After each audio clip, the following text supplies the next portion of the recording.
Okay, guys, we're not going to hop on this too much because this, in lots of ways, I say a manometer. Um, if you're afraid doing this test, don't do it. I strongly suggest if you're doing work as a pool professional, always have a manometer and a amp probe. But if you're a homeowner and if you want to do your work, I strongly suggest you do get a manometer. Now, I do not like these digital ones. Yes, you need a digital one if you're working on a stay right heater and you're going on a negative side, okay?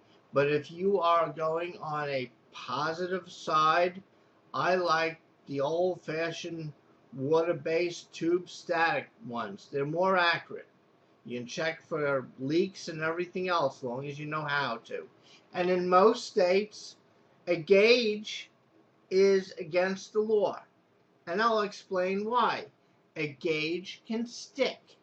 So, argument's sake, you are checking for a gas leak, and it's a brand new gauge, and we're checking at, say, 14 inches of water column. We hold it. It stays at 14 inches of water column. We hold it for 15 minutes, and we're good to go. Guess what? The gauge was broken, got stuck. We didn't realize it. Water seeks its own level. The most accurate reading you possibly can get is by a liquid-filled manometer. Digital manometers are good, get you close. I'd rather have a digital manometer than um, a round gauge one because digital usually don't stick. But if you want to be accurate, I like the liquid manometers. Personal opinion, I have about six manometers. Try to say that 6 times fast. All right, I have positive and negative ones. I have liquid ones. I have gauges ones. The reason why I like two manometers on a job site, because I can tell you for a fact I can hook two up on one regulator and know for a fact what I'm running at that particular time and moment. So that's why I have multiples. I must have $800 in manometers, but that's me. I like playing with that stuff. Again, if you're working on it, I say one manometer and get a amp probe, slash voltmeter. Anyway, getting off on a tangent, we're not going to talk about this much.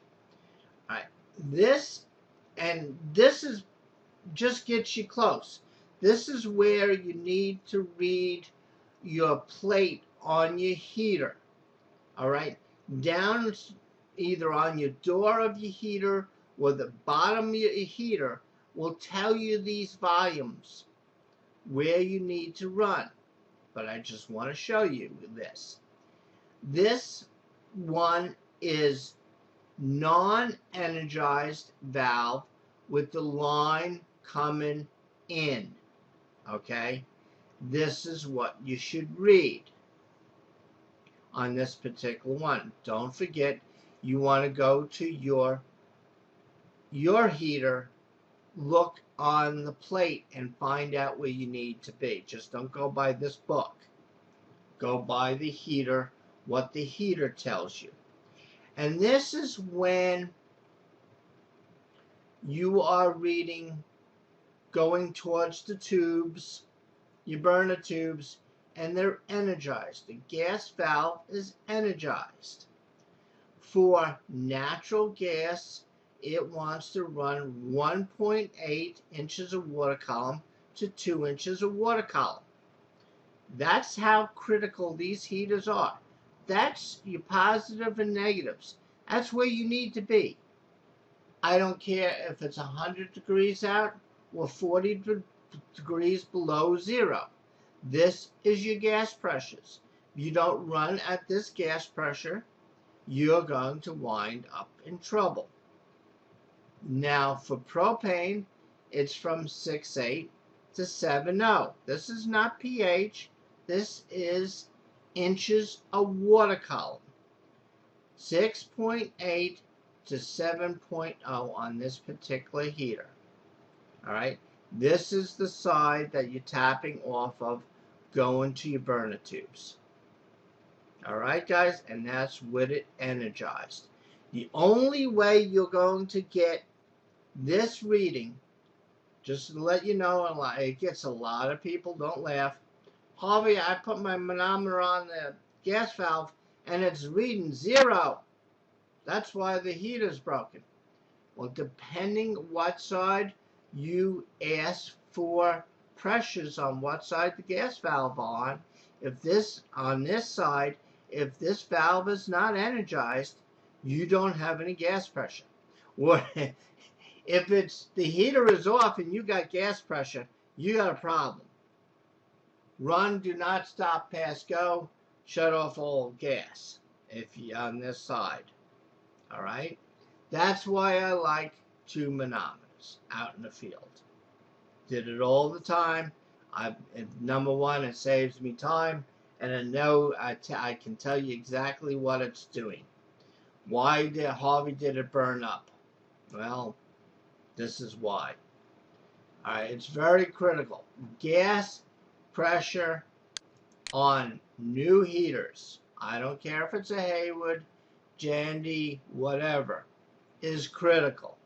You must be within the parameters of it at all times. I am trying to get Hayward did a thing where 60% of your propane is non-usable propane. And I agree with it. Okay? Because if you have a small tank and you're starting to boil that and she's starting to get cold, you can't maintain these temperatures because you just don't have enough liquid to boil off. Okay? So you can't maintain pressures. Alright? But I'm running off on a tangent. Everybody knows by me by now that I run off on tangents. So, if you're out in the field and you work on stay rights, you work on whatever, get yourself a liquid manometer and get yourself, if you work on stay rights, get yourself a positive and negative manometer. Because on stay right gas valve checking, depending where you do go, okay, you could suck that water right out, okay, because the blower is asking for it. So read and understand your manual. That's why we're doing this manual page by page. All right, guys. I hope I didn't get you really confused on this. You really need to start being a technician, all right, on this particular thing. And again, if you go and buy manometer readings, go whatever your sticker says on your heater. This is probably going to be it. For today, for me, I'm getting a little worn out doing these things and answering phones and trying to run a business at the same time. So, keep those questions up. You guys have a great summer if I don't talk to you.